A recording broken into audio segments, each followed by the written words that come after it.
노다지 썰전. 오늘 저희가 다룰 기업은 바로 아우토크립트입니다. 자동차가 단순한 이동 수단을 넘어서 이제는 달리는 컴퓨터가 되는 소프트웨어 중심 자동차, 바로 이 SDV 시대로의 전환이 굉장히 빨라지고 있잖아요. 그러면서 차량 해킹이 더 이상 그냥 영화 속 이야기가 아니게 됐습니다. 그렇죠. 바로 이 지점에서 자동차 보안은 이제 선택이 아니라 거의 생존의 문제가 되었다고 봐야죠. 네, 맞습니다. 그래서 오늘 저희가 던지는 질문은 바로 이것입니다. 과연 아우토크립트는 이 거대한 규제의 파도를 타고 폭발적으로 성장하는 시장의 지배자가 될 것인가? 아니면 그 장밋빛 전망 뒤에 우리가 미처 보지 못한 심각한 위험들이 도사리고 있는가? 저는 규제라는 순풍과 독점적인 기술 인증, 그리고 혁신적인 수익 모델을 통해 아우토크립트가 글로벌 강자로 도약할 것이라고 확신하는 입장입니다. 저는 그 성장 가능성 자체를 부정하는 건 아닙니다. 하지만 시장이 열렸다는 것과 그 시장의 승자가 된다는 건 이건 전혀 다른 문제거든요.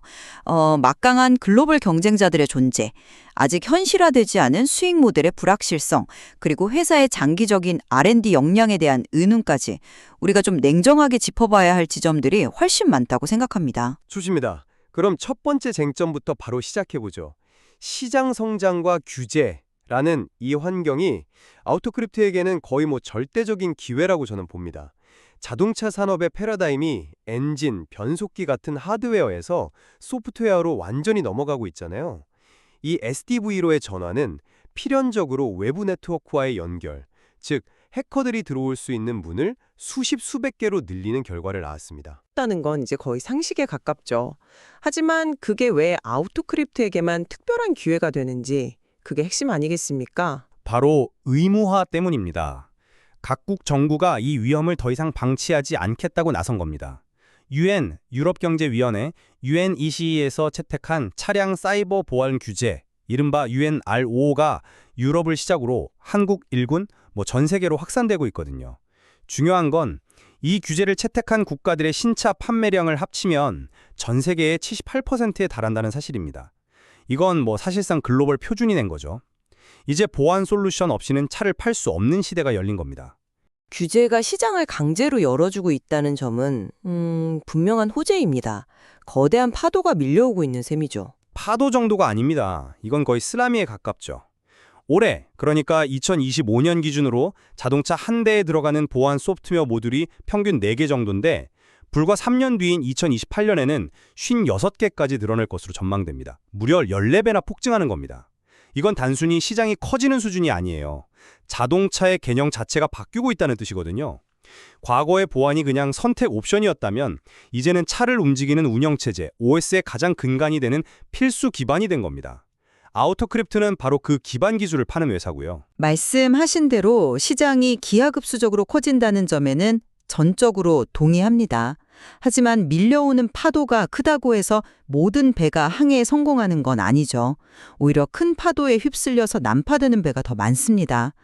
성장의 핵심 동력이 법규라는 점은 이걸 뒤집어 말하면 규제 리스크에 그대로 노출되어 있다는 의미이기도 합니다. 만약 각국의 법규 시행이 예상보다 늦춰지거나 정치적인 이유로 개정된다면 어떻게 될까요?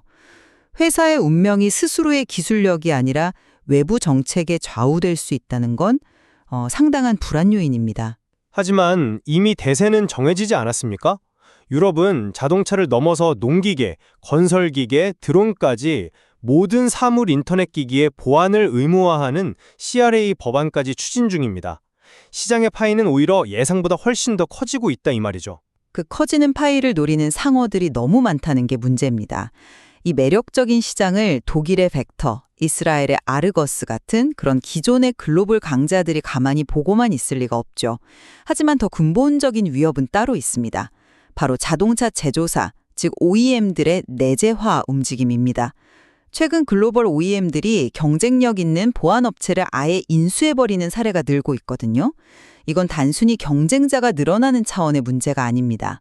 아우토크립트 같은 독립 소프트웨어 회사가 설 수 있는 시장 자체가 사라질 수도 있다는 시장 소멸의 위험을 의미하는 겁니다. 그 내재화 리스크, 물론 존재합니다. 하지만 그건 오히려 이 시장이 얼마나 중요한지를 반증하는 것 아닐까요? 그리고 모든 OEM이 수천억 원을 들여서 보안업체를 인수하고 운영할 역량을 갖춘 건 아니잖아요.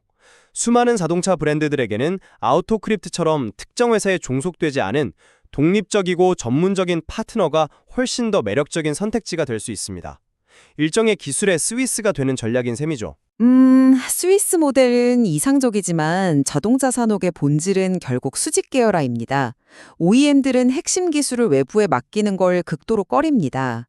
이 SDV 시대에 보안은 단순한 부품이 아니라 자동차의 두뇌와 신경계를 지키는 핵심 중의 핵심 기술인데 이걸 과연 외부 업체에 온전히 맡기려 할까요? 저는 장기적으로는 대부분의 메이저 OEM들이 자체적인 해결책을 찾으려 할 것이라고 봅니다. 바로 그 치열한 경쟁 구도 속에서 작은 기업이 어떻게 살아남느냐, 바로 그 지점에서 아우토크립트의 두 번째 핵심 경쟁력이 등장합니다. 바로 TS, 즉 기술 서비스 인증이라는 강력한 방패죠. 그 유럽 수출에 필수적이라는 인증 말씀이시군요. 그렇습니다. 유럽에 자동차를 판매하려면 반드시 이 TS 기관의 형식 승인을 받아야만 합니다. 그런데 아우토크립트는 이 자격을 아시아 태평양 지역에서 유일하게 보유하고 있습니다. 이건 그냥 기술력이 좋다는 차원의 이야기가 아닙니다.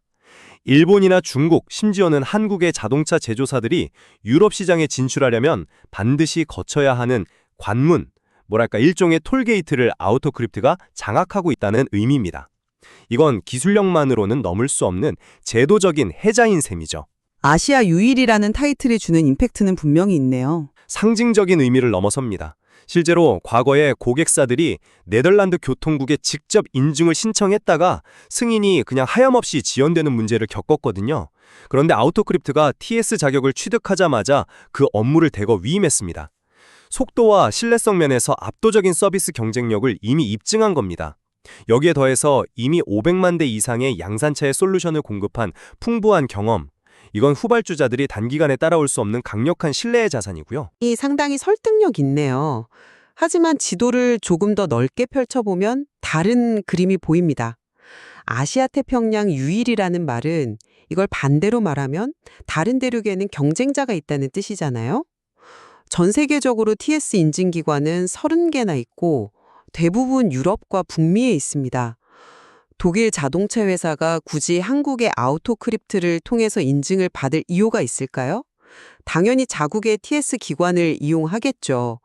결국 그 독점적 지위라는 건 유럽 시장을 공략하려는 아시아 기업에게만 한정되는 생각보다 좁은 해자일 수 있다는 겁니다. 하지만 바로 그 좁은 해자가 세계에서 가장 빠르게 성장하는 전기차 수출 시장입니다. 특히 중국의 전기차 브랜드들이 유럽 시장을 향해 쏟아져 들어오는 지금 아우토크립트의 TS 인증 사업은 엄청난 수혜를 볼 수밖에 없는 구조입니다. 그 점은 인정합니다. 하지만 경쟁자의 규모를 좀 냉정하게 봐야 합니다. 아우토크립트와 함께 네덜란드 교통국으로부터 TS 자격을 받은 미국 키사이트라는 회사는 연매출이 7조 원에 달하는 거대 기업입니다. 물론 주력 사업 분야는 다르지만 그만큼 자본력과 기술력을 갖춘 글로벌 플레이어들이 이 시장에 이미 진입해 있다는 증거입니다.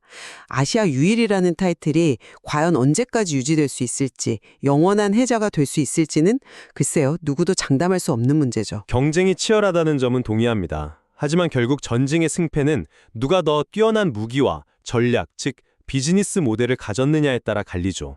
바로 이 지점이 제가 아우토크립트의 미래를 가장 밝게 보는 세 번째 이유입니다. 바로 수익 구조의 근본적인 전환입니다. 컨설팅 같은 용역 매출에서 로열티 매출로 전환되고 있다는 그 말씀이시군요. 맞습니다. 과거에는 컨설팅이나 개발 프로젝트처럼 엔지니어의 시간을 투입해야만 돈을 버는 구조였죠. 이건 인건비 때문에 수익성에 명백한 한계가 있습니다. 하지만 지금은 자동차 한 대가 팔릴 때마다 일정 금액을 받는 소프트웨어 로열티 매출로 중심축이 완전히 이동하고 있습니다. 한번 소프트웨어 개발을 끝내놓으면 그 다음부터는 차가 팔릴 때마다 추가 원가 거의 없이 수익이 발생하는 말 그대로 돈이 돈을 버는 구조입니다. 소프트웨어 비즈니스의 꽃이라고 불리는 모델이죠. 마진이 극대화될 수 있는. 바로 그겁니다. 이미 2024년까지 총 30건의 양산개발 프로젝트를 확보했고 이 프로젝트들이 앞으로 1년에서 3년 안에 모두 안정적인 로열티 수익으로 전환될 예정입니다. 이건 막연한 희망이 아니라 미래에 들어올 현금이 이미 계약서상에 약속되어 있다는 뜻입니다. 이런 질적 성장을 보여주는 명백한 증거가 또 있습니다. 2023년에 312명이던 인력을 올해 255명으로 거의 70명 가까이 줄였는데도 매출은 오히려 성장했습니다. 그 부분은 저도 아주 흥미롭게 봤습니다. 그런데 제 해석은 좀 다릅니다. 이건 핵심 솔루션 개발이라는 농사가 끝나고 이제는 효율적으로 수확만 하면 되는 단계에 진입했다는 가장 강력한 시그널 아닐까요? 더 적은 인력으로 더 많은 돈을 벌기 시작했다는 건데요. 저는 그 설명에 동의하기가 좀 어렵습니다. 왜냐하면 그 전망은 아직까지는 정말 말 그대로 전망일 뿐이거든요. 로열티 매출이 발생하기 시작한 게 불과 2022년부터이고 본격적인 성장은 내년 2026년부터 기대된다고 되어 있습니다. 즉, 2025년 현재까지는 재무적으로 증명된 것이 거의 없다는 뜻입니다. 회사가 보수적으로 예측한 손익분기점, BEP 달성 시점도 2년 뒤인 2027년입니다. 지금 이 순간에도 아우토크립트는 여전히 적자를 내고 있는 기업이라는 사실, 이걸 잊어서는 안 됩니다. 모든 혁신 기업이 겪는 과정 아닙니까? 아마존도 수년간 엄청난 적자를 감수하면서 미래에 투자했죠. 중요한 것은 그 적자의 내용입니다. 미래 수익이 보장된 투자인가, 아니면 밑빠진 독에 물 붓기인가? 아우토크립트는 전자에 가깝다고 봅니다. 그 비유가 성립하려면 미래를 위한 투자가 계속되고 있어야죠. 그런데 앞으로 시작이 14배나 커질 것이고 해킹 기술은 하루가 다르게 발전하고 있는데 회사의 핵심 자산인 R&D 인력을 포함해서 70명이나 줄은 것을 과연 효율화라고만 볼 수 있을까요? 저는 재무적 압박에 따른 구조조정의 성격이 더 짙다고 봅니다. 급증하는 고객 수요와 새로운 보안 위협에 신속하게 대응할 수 있는 역량을 스스로 깎아내린 것은 아닌지 심각하게 우려됩니다. 미래 성장을 이끌어야 할 엔진의 크기를 줄여버린 셈이니까요. 저는 그 인력 감축이 핵심 R&D의 완료 이후에 양산 대응과 기술 영업 중심으로 인력 구조를 재편하는 과정이라고 봅니다. 무작정 사람만 많은 것보다 변화하는 시장에 맞춰 최적화된 팀을 꾸리는 것이 훨씬 더 효율적이죠. 글쎄요, 그건 2, 3년 뒤에 회사의 기술 경쟁력이 어떻게 유지되는지를 봐야만 판단할 수 있는 문제일 겁니다. 현재로서는 미래의 가능성과 현재의 위험이 아주 팽팽하게 맞서고 있는 형국으로 보입니다. 어느덧 마무리할 시간이네요. 제 입장을 최종적으로 정리하겠습니다. 아우토크립트는 SDB로의 전환과 보안 규제 강화라는 거스를 수 없는 시대적 흐름의 한가운데 서 있습니다. 아시아 시장에서의 독점적인 TS 인증 지위라는 강력한 창과 또 고수익의 로열티 매출 모델이라는 견고한 방패를 모두 갖췄습니다. 단기적인 재무지표나 인력 변동에 흔들리기보다는 이 기업이 가진 거대한 성장 잠재력 그 자체에 주목해야 할 때라고 생각합니다. 저도 정리하겠습니다. 시장의 기회는 분명히 존재합니다. 하지만 성공이 약속된 길은 결코 아닙니다. 자본과 기술력으로 무장한 글로벌 강자들과의 생존 경쟁, OEM들의 내재화라는 시장 소멸의 위협, 그리고 아직은 기대감에 머물러 있는 수익 모델의 현실화 문제까지 장밋빛 전망에 가려진 위험 요소들을 냉철하게 점검해야 합니다. 특히 미래 기술 경쟁의 원천인 R&D 역량을 유지할 수 있을지에 대한 의문은 이 회사의 미래를 가늠하는 가장 중요한 잣대가 될 것입니다. 자동차가 달리는 스마트폰을 넘어서 움직이는 생활 공간이 되어가는 지금 아우토크립트의 미래는 자동차 산업의 미래와 그 궤를 같이 하고 있음은 분명해 보입니다. 네, 규제라는 거대한 순풍을 타고 거침없이 항해할지 아니면 글로벌 경쟁이라는 거친 파도와 재무적 현실이라는 암초 앞에서 좌초하게 될지 앞으로의 행보를 계속해서 지켜볼 필요가 있겠습니다.